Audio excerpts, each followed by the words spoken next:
ভারত ও বাংলাদেশ সীমান্ত ফের একবার উত্তাল হলো কালকে তিনজন বাংলাদেশের ক্রিমিনাল যারা গরু পাচার করতে গিয়ে ত্রিপুরা বর্ডার দিয়ে ভারতে ঢুকে যায়। ভারতের পক্ষ থেকে অফিসিয়ালি জানানো হয়েছে তারা শুধু বর্ডারের কাছে এসেছিল তা নয়, বর্ডার থেকে 3 কিলোমিটার ভিতরে কিন্তু ঢুকেছিল।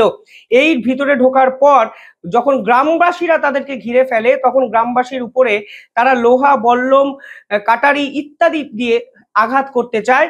পাল্টা গ্রামবাসীরা তাদের ঘিরে ফেলে এবং পিটিয়ে তাদের মেরে ফেলে। এই ঘটনার পর বাংলাদেশের স্বরাষ্ট্র মন্ত্রকের পক্ষ থেকে একটি প্রেস স্টেটমেন্ট প্রকাশ করা হয়েছে। পরিষ্কারভাবে তারা ভারতের বিপক্ষে একাধিক অভিযোগ তুলেছে।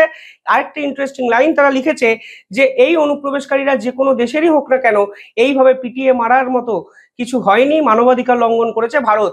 ভারতের পক্ষ থেকে পাল্টা স্টেটমেন্ট দিয়ে বলা হয়েছে যারা অনুপ্রবেশকারী হিসাবে বাংলাদেশ থেকে আমাদের দেশে আসছেন তাদের কাছে অস্ত্র ছিল, ধারালো কাটারি ছিল, তারা প্রথমে ভারতীয়দের উপর ঝাঁপিয়ে পড়েছেন এবং সেলফ ডিফেন্স রক্ষার্থে ভারতীয়রা ভারতীয়দের মতো অ্যাকশন নিয়েছেন।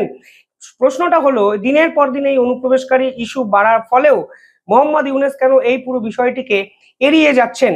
দেখুন, মোহাম্মদ ইউনূস বুঝেছেন এই অনুপ্রবেশকারী আসলে যারা এদেশে আসছেন তারা আসলে বাংলাদেশ সেনাবাহিনীর সদস্যকে পয়সা দিয়ে, ঘুষ দিয়ে আসছেন।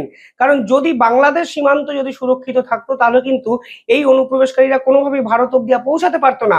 ফলে মোহাম্মদ ইউনূস তার দেশের যাবতীয় ব্যর্থতাটাকে ঢাকার জন্য ক্রমাগত ভারতের বিপক্ষে স্টেটমেন্ট দিচ্ছেন, যা কালকে তারা ফের দিলেন এবং এই ধরনের স্টেটমেন্ট দিয়ে ভারত সীমান্ত হত্যা চালিয়ে যাচ্ছে এই রকম একটা ধারণা আন্তর্জাতিক স্তরে এস্টাবলিশ করতে চাইছেন এবং ভারতের সঙ্গে আন্তর্জাতিক মহলের সংঘাত যেন বাড়ে সেই চেষ্টা কিন্তু মোহাম্মদ ইউনূস করছেন, যা ভারত পরিষ্কারভাবে উড়িয়ে দিয়েছে।